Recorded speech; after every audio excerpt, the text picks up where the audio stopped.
Good morning, dear students. How are you all? I hope you all are fine and safe and taking precautions properly. So, today we are going to start our annual exam revision. अब आज से हम annual exam का revision start करेंगे। जैसा कि हमारा course सबका कंप्लीट हो चुका है और आपकी कॉपीज़ भी स्कूल में सबमिट हो चुकी है। अभी आपके पास लर्न करने के लिए कोई मटेरियल नहीं है। So we will read with book exercise, है ना। हम बुक एक्सरसाइज से स्टार्ट करेंगे रिवीजन अपना।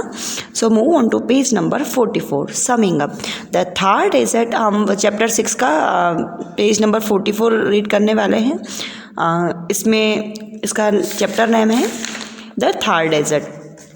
So the Thar Desert lies largely in the state of Rajasthan in northwestern India। अब थार डेजर्ट कहाँ है?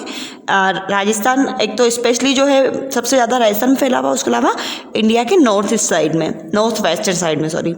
Small rolling hills of sand called sand dunes are common in the desert. और जो इस छोटी छोटी हिल्स बन जाती ना सैंड की, उसको सैंड ड्यून कहा जाता है डेजर्ट में। The Thar desert receive very little rainfall, temperature are usually extreme.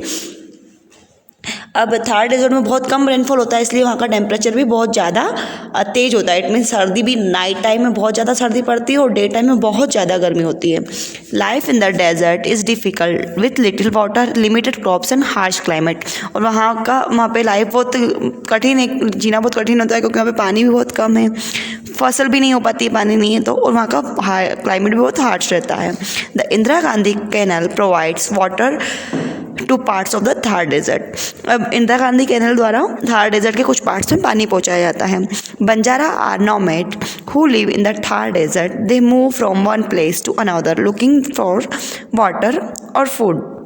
अब बंजारा जो वहाँ के जनजाति है वो थार डेजर्ट में घूमते रहते हैं खाने और पानी की तलाश में। इधर देखा होगा आपने, ऊँट वाले जो चरवाहे रहते हैं, ऊँट लेके घूमते हैं ना, अपने यहाँ भी आते हैं गर्मियों के टाइम पर, तो वो खाने और पानी की तलाश में इधर उधर घूमते रहते हैं। The Thar desert is famous for its beautiful palaces, forts and colourful textile. अब थार डेजर्ट वहाँ के बड़े सुंदर सुंदर महलों के लिए, वहाँ के किलों के लिए और वहाँ के कलरफुल टेक्सटाइल्स के लिए फेमस है। Now workout. Move on to page number 45, mark the following sentence as true और फॉल्स। अब आपको यहाँ पे ट्रू और फॉल्स बताना है। The whole of the Thar desert lied in India, क्या पूरा थार डेजर्ट इंडिया में है? So it's a false statement. In the Thar it is equally hot in summer and winter, क्या विंटर और समर सीजन दोनों इक्वली डिवाइड होती हैं थार डेजर्ट में? So it's a false statement. Third, no crops grow in Rajasthan, क्या राजस्थान में कोई भी क्रॉप्स ग्रो नहीं होती है? So it's a false statement. कुछ तो होती है, ज्वार और बाजरा वहाँ पे स्पेशली होती हैं। The nomadic people of Rajasthan are called Banjaras, क्या वहाँ के जो नोमेडिक पीपल्स होते हैं ना, जो जनजाति होती है आदि वो घूमने वाली, तो उनको बंजारा कहते हैं। So it's the right statement. Now choose the correct. This canal brings water और to parts of the Thar, कौन सी कैनल थार के पार्ट्स मतलब इलाकों में पानी पहुँचाती है? Answer is Indira Gandhi canal. This animal is also known as the sheep of the desert. अब शीप ऑफ द डेजर्ट किसको बोला जाता है? तो answer is B, camel. Third, the fort of Jaisalmer is made of. अब जैसलमेर का फोर्ट कैसे बना हुआ है? So answer is A, yellow stone. अभी बहुत सारे बच्चों ने इसमें marble, grey stone, pink stone लगाया था। सो आप थोड़ा सा डिटेल में स्टडी करेंगे ना तो आपको अच्छे से पता चल जाएगा कि जैसलमेर का फोर्ट कैसे बना हुआ है। मतलब छोटी छोटी चीज़ें जो है ना बुक में से पूछी जाती है, उसके आंसर आप रॉन्ग कर देते हैं। तो इस चीज़ का आपको ध्यान रखना है कि आप अच्छे से थोड़ा रीडिंग करें। रीडिंग करेंगे तो आपको ऑब्वियसली पता चल जाएगा कि मतलब क्या राइट स्टेटमेंट, आपको लर्न करने की नीड नहीं रहेगी हर एक चीज़ को। Okay, so the fort of the Jaisalmer is made of yellow sandstone. Now fort, this is a Pilgrim town and camel fair is held every year here. अब कौन सा पिलग्रिम टाउन है? और जो So answer is C, Pushkar. So it's a chapter 6. Now we will start revision of chapter 7, the Peninsular Plateau. Move on to page number 52. Summing up. अब summing up का reason क्या है reading करने का, कि हमारा चैप्टर का मतलब ओवरऑल छोटा सा रिवीजन हो जाएगा, पूरा रिव्यू हो जाएगा, इसलिए हम समिंग अप रीड करते हैं। तो आप भी लर्न करेंगे ना, तो उससे पहले एक बार समिंग अप अच्छे से डिटेल में रीड कर लेना, तो आपको पूरा चैप्टर का एक छोटा सा रिव्यू मिल जाएगा। Okay, so start with page number 52, summing up. To the south of the northern plains lies the peninsular plateau. अब नॉर्दर्न प्लेन्स के साउथ में क्या है, peninsular plateau. The peninsular plateau region comprise the central highland and the Deccan plateau. अब peninsular प्लेटू है ना, वो जो रीजन है वो उसको सेंट्रल हाईलैंड और दक्कन प्लेटू में डिवाइड किया गया है। The central highland can be further divided into the Malwa प्लेटू। अब इसके अलावा सेंट्रल हाईलैंड को भी फिर दो पार्ट में डिवाइड किया गया है, मालवा प्लेट्यू और Chota Nagpur plateau. Most river of peninsular plateau like peninsular plateau India like Mahanadi, Godavari, Krishna and Kaveri flow eastward into the bay of Bengal.